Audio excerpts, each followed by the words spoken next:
Live TV, सच सबसे आगे। नमस्कार, मैं हर्षिता सिंह और आप देख रहे हैं द लाइव टीवी।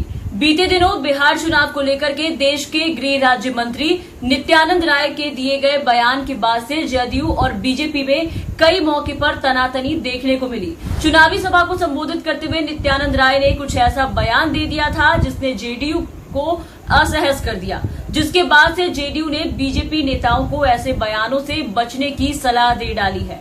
लेकिन बीजेपी के दूसरे नेता नित्यानंद राय के बयान के समर्थन में आ खड़े हुए हैं। नित्यानंद राय के बयान ने मुद्दों को लेकर के एनडीए के बीच एक दीवार खड़ी कर दी है और इसका असर जो है वो पार्टी के अंदर उनके बयानों के बाद डिबेट में भी अब देखने को मिला है। जी हां, नित्यानंद राय के बयान को जहां बीजेपी एक तरफ सही बता रही है तो वहीं जेडीयू इसे बेकार की बातें कह रही है और यही बहस, यही असहमति जो है वो लाइव डिबेट में भी देखने को मिली है न्यूज 24 पर। अब की बार किसका बिहार, इस मुद्दे पर न्यूज 24 पर डिबेट चल रही थी, जहां शो के एंकर संदीप चौधरी के साथ पैनल पर बीजेपी प्रवक्ता सुदेश वर्मा थे तो वहीं जदयू के प्रवक्ता संजय भी थे। इसी बहस में बीजेपी प्रवक्ता चिल्लाकर अपने देश प्रेम को बता रहे थे, वहीं नित्यानंद राय के बयान का समर्थन भी कर रहे थे। लेकिन जब ये सवाल डिबेट में जदयू के प्रवक्ता संजय जी से पूछा गया कि क्या जो बीजेपी प्रवक्ता सुदेश वर्मा ये जय पराजय को लेकर के ये कह रहे हैं कि अगर जय पराजय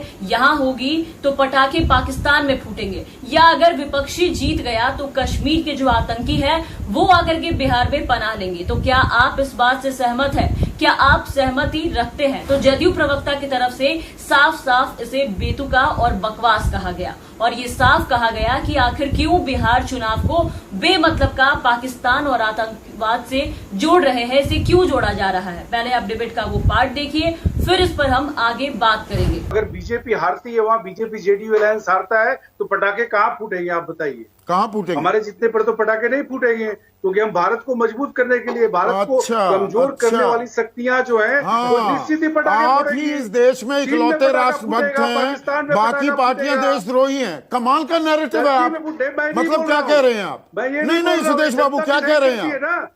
जनता डिसाइड करती है ना। अच्छा, तो मुझे ये बताइए, झारखंड में आप हारे, हरियाणा में मुश्किल सरकार आपकी बनी, महाराष्ट्र में आप हारे, तो कहाँ पटाखे फूटे थे? अगर ये अलायंस हारता है तो पाकिस्तान खुश होगा या नाराज होगा? जवाब दीजिए संजय वर्मा जी। अब बोलिए संजय वर्मा, फिर वो अभी अपनी बात पर अड़े हुए हैं। हमारे दुश्मन जो है, जो भारत को कमजोर देखना चाहते हैं, वो खुश होंगे या नाराज होंगे हमारे जीतने? जवाब दे दीजिए संजय वर्मा जी, हम नहीं पूछे। ये बेवजह की बात काहे के लिए कर रहे हैं? बिहार के चुनाव को जोड़ रहे हैं पाकिस्तान और जापान से बेमतलब का। अरे बिहार में आम आवाम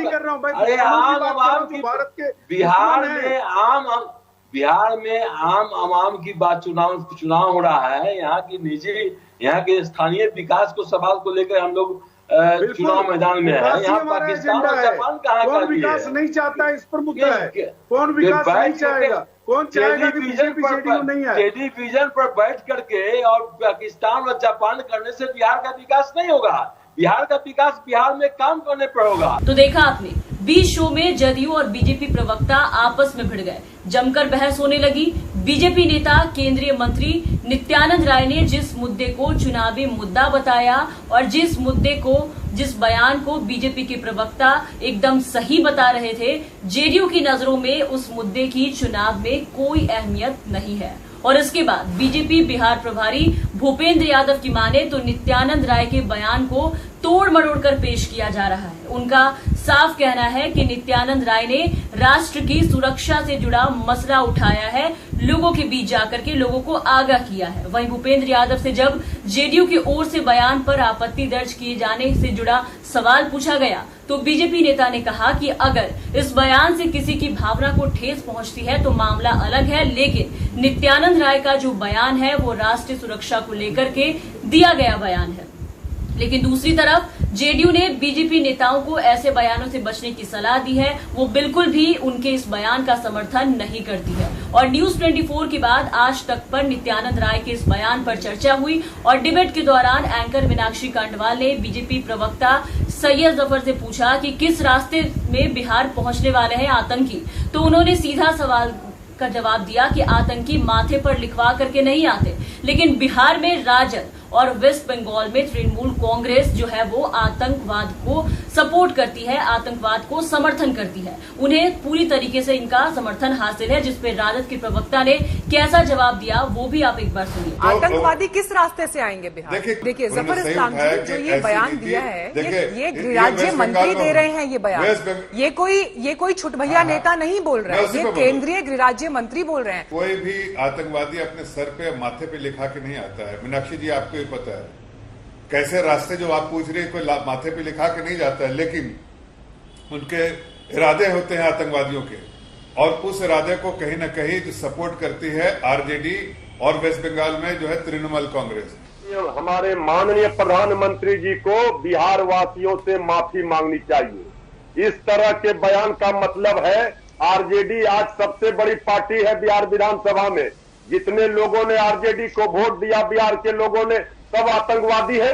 ये बिहार वासियों को आतंकवादी कहना चाहते हैं।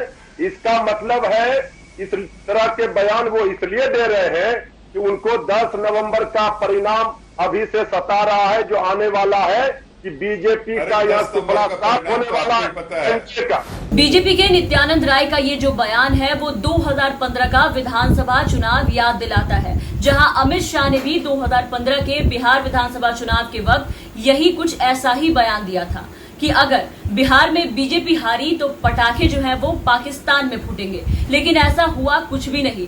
2015 में बीजेपी बिहार में हारी जरूर, लेकिन पाकिस्तान में पटाखे फूटने की जो खबर है वो नहीं आई। और इस बार 2020 के बिहार विधानसभा चुनाव में नित्यानंद राय ने बिहार में बीजेपी के हारने पे कश्मीर के आतंकी का मुद्दा उठाया है।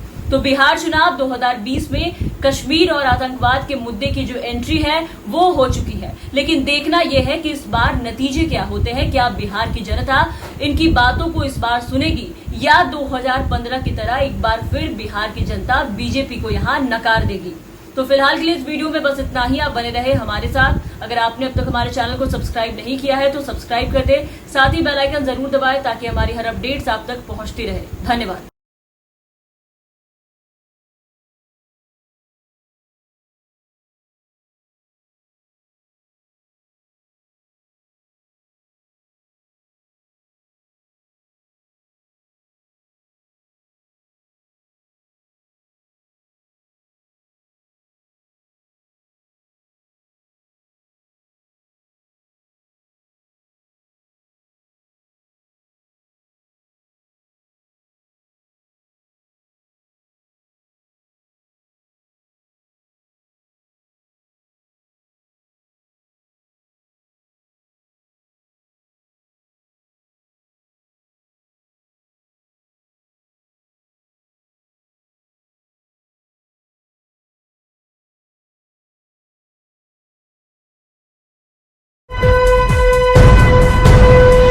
लाइव टीवी, सच सबसे आगे।